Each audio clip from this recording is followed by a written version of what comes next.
to be graphing a linear equation when we are given an equation of a line written in the slope-intercept form.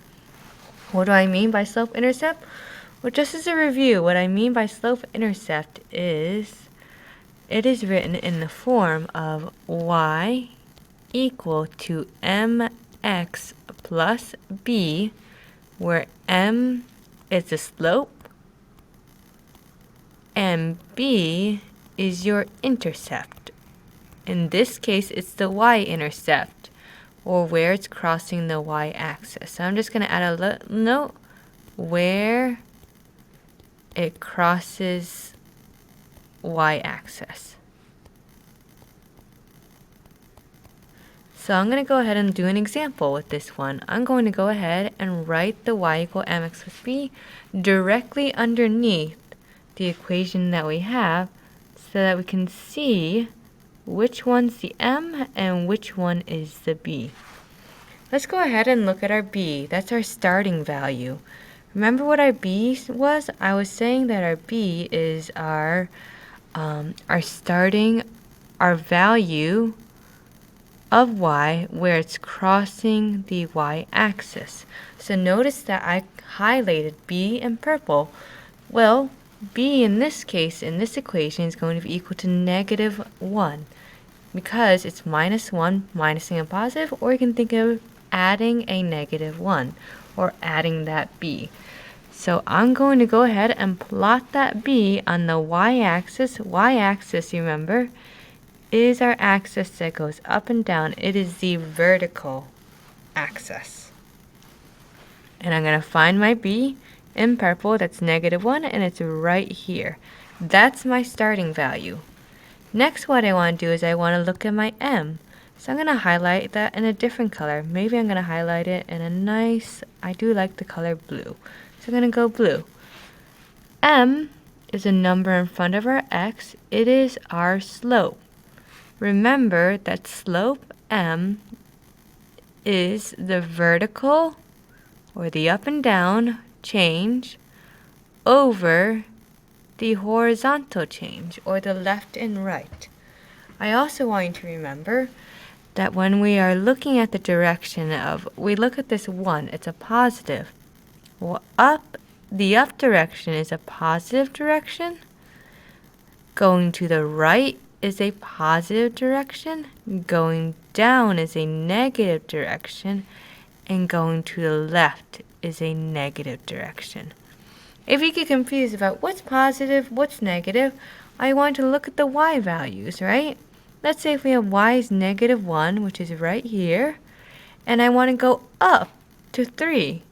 Well, y increased, hence why it's going to be positive. So if you want to think of it that way, if that's helpful, go ahead and think of it that way. I'm just going to go ahead and just undo what I just did right there. So I'm going to go ahead and erase this just because I need a little more room. Let me go ahead and graph this. I see that this is a +1 over 4. So that's telling me that I go up 1 because it's positive, and I go to the right 4 units from my purple dot. So starting with my purple dot right here, I'm going to highlight it in blue now. I'm going to go up 1, draw that little arrow, and I'm going to go over 4 units, and I'm going to place my new dot right there. Final step is we're just going to go ahead and draw a line. So let's see, I've never used this ruler tool, so maybe if I could.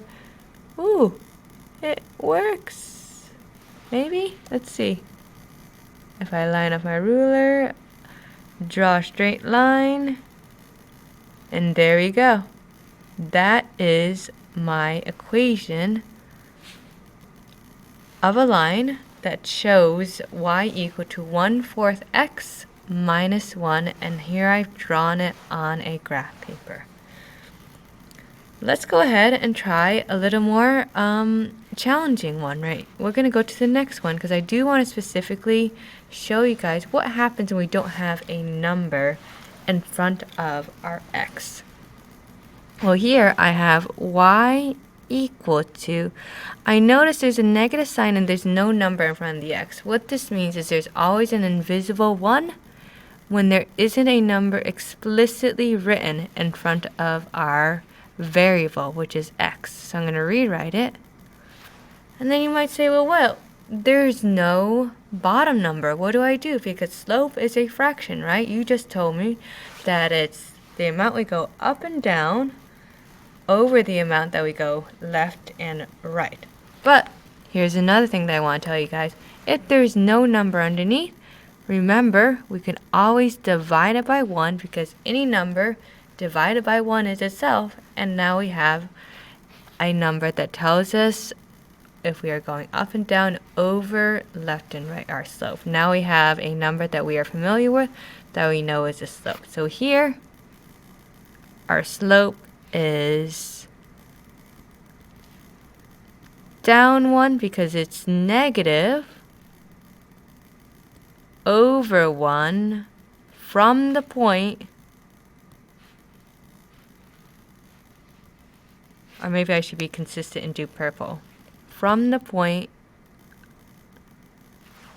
of that one, b equal to 2. So we start at our initial value at b equal to 2, and then we just go ahead and we graph our equation. We, like I was saying, our slope m, the number in front of the x, is telling me to go down 1 to the right 1. And I'm not going to draw as pretty as a line because I don't want to pull out the ruler, but you just basically draw a line through that dot. And now you've drawn an equation of a line showing what y equal negative x plus 2 looks like. You can pause this video and stop here, but you can continue watching if you want to see an extension problem that's a little harder when we don't necessarily see when we don't have enough room on a graph. So what I mean by this is you are very familiar with how to graph, or if you are very familiar with graphs in the coordinate plane, I invite you to try this challenge problem out. So we're going to do the same thing. I'm going to highlight my starting value, b, which is positive 5. So I'm going to go ahead and plot this. Now I next look and I see my m is 6 over 5. Well, I told myself that means if m is 6 over 5, I see both of them are a positive number, so that means I go up 5 units, and I go to the right 5 units. And I misspoke there. I meant to say that we're going up 6 units, and we are going to the right 5 units. But we see here that we have no room. If I draw this out, like there's no more room that I could draw. What can I do instead to redraw an equation of a line where it is the same line, has the same slope as 6 over 5, but where I can still plot it? Well, one thing I was telling you guys is that instead of going up and down, instead of going up, we can go down. Let's see if we reverse this direction. If I write that m is equal to negative 6 over negative 5, remember that negative divided by negative is also a positive, right? So we're still getting the same slope. I also want you to remember that negative for the up and down direction means that we are going down 6 units, because down is a negative direction.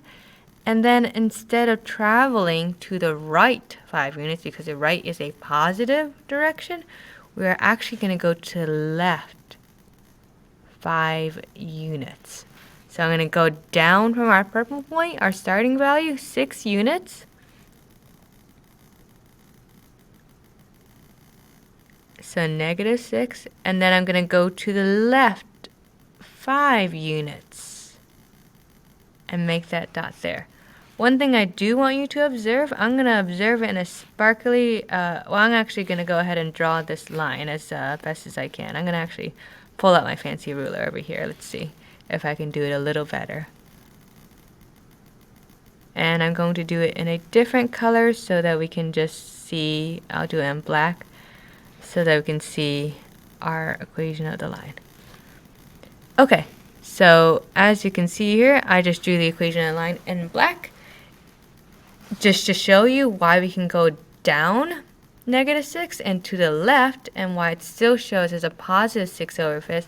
Well, if I recounted from this point, our leftmost point, and I went up 6 units, so that's a positive 6, and I went to the right 5 units, it's still the same value. It's just we just had to reverse this direction and make sure that we did it to both of them, ensuring that we still kept our positive slope, because remember, negative divided by negative is still a positive, and we can still get our same value. So that's how you graph a line. If you run out of room on your coordinate plane, you can always apply a negative to both the top and the bottom of a positive slope to make them both negative, understanding that negative divided by negative is a positive. Hope that helps, and hope you have a great day. Bye.